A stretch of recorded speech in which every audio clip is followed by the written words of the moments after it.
తెలంగాణ ఆవిర్భావ వేడుకలకు ఏర్పాట్లు ముమ్మరం. రాష్ట్ర నూతన చిహ్నం గీతం రూపకల్పన. సీఎం రేవంత్ సమీక్ష.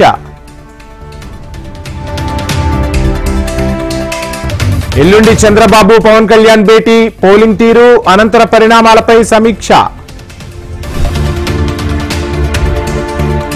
కౌంటింగ్ రోజున అప్రమత్తంగా ఉండాలి. వైసీపీ ఏజెంట్లకు సజ్జల సూచన.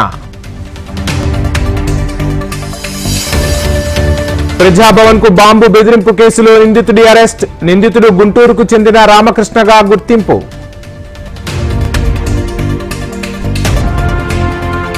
ఆంధ్రప్రదేశ్ ఇంటెలిజెన్స్ హెచ్చరికతో ఏపీ పోలీసుల అలర్ట్. వైసీపీ టీడీపీ నేతల ఇళ్ల దగ్గర ముళ్ల కంచెల ఏర్పాటు. విజయవాడలో కలుషిత నీరుపై ప్రతిపక్షాలు ఫైర్. కార్పొరేషన్ అధికారులు సమాధానం చెప్పాలని డిమాండ్. ఖమ్మం జిల్లాలో ఇసుక అక్రమ రవాణా. ప్రభుత్వ ఆస్తికి భారీగా గండి కొడుతున్న శాండ్ మాఫియా.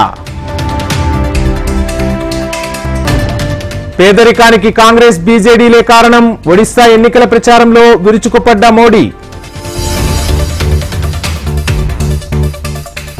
కావేరీ నీటి కోసం తమిళనాడులో వినూత్న నిరసన. ముక్కొంబు డ్యాంలోకి దిగి రైతుల ఆందోళన. సుప్రీంకోర్టులో అరవింద్ కేజ్రీవాల్ కు చుక్కెదురు. బెయిల్ పొడిగింపు. పిటిషన్ విచారణకు సుప్రీం నిరాకరణ.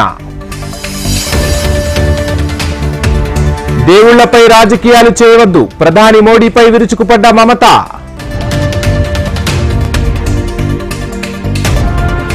మోడీ హయాంలో ఉపాధి కల్పన ఊసేలేదు. చిన్న పరిశ్రమలు చిన్నాభిన్నమయ్యాయన్న ప్రియాంక. బీహార్ అభివృద్ధిని బీజేపీ విస్మరించింది. ఈసారి ప్రజలు తగిన గుణపాఠం చెబుతారన్న తేజస్వి యాదవ్. దేశ రాజధాని ఢిల్లీలో దంచి కొడుతున్న ఎండలు. మంగేష్పూర్లో రికార్డు స్థాయిలో ఉష్ణోగ్రతలు నమోదు. ఏసీబీ కస్టడీకి ఏసీపీ ఉమామహేశ్వరరావు. ఆదాయానికి మించిన ఆస్తుల కేసులో ముమ్మర విచారణ. అనంతపురం జిల్లా ఉంతకల్లో ఎలుగుబంటి హల్చల్. చెట్టెక్కిన ఎలుగుబంటి చూసేందుకు తరలి వచ్చిన జనం. బాపట్ల జిల్లా నల్లమడ వాగులో విషాదం.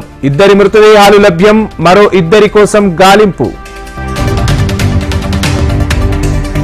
ఛత్తీస్గఢ్ రాష్ట్రం బీజాపూర్లో ఎన్కౌంటర్. మహిళ సహా 2 మావోయిస్టులు మృతి.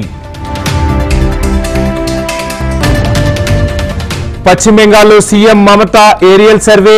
తుఫాను ప్రభావిత ప్రాంతాలను పరిశీలించిన దీదీ. ముందస్తు బెయిల్ పిటిషన్ దాఖలు చేసిన ప్రజ్వల్ రేవన్న. సెక్స్ స్కాండల్ కేసులో రేపు అరెస్టు చేసే అవకాశం. ఉత్తరప్రదేశ్లోని బులంద్షహర్ పట్టణంలో మొసలి కలకలం. రైలింగ్ పై నుంచి దూకేందుకు మొసలి ప్రయత్నం. అమెరికాలోని డలాస్ లో గాలివాన బీభత్సం. ఈదురుగాలులకు కొట్టుకుపోయిన విమానం. సింగపూర్ బ్యాడ్మింటన్ ఓపెన్ లో భారత షట్లర్ శుభారంభం. డెన్మార్క్ క్రీడాకారిణిపై పీవీ సింధు విజయం. భారీ నష్టాలతో ముగిసిన దేశీయ స్టాక్ మార్కెట్లు. సెన్సెక్స్ 667.55. నిఫ్టీ 183.50 పాయింట్ల నష్టం.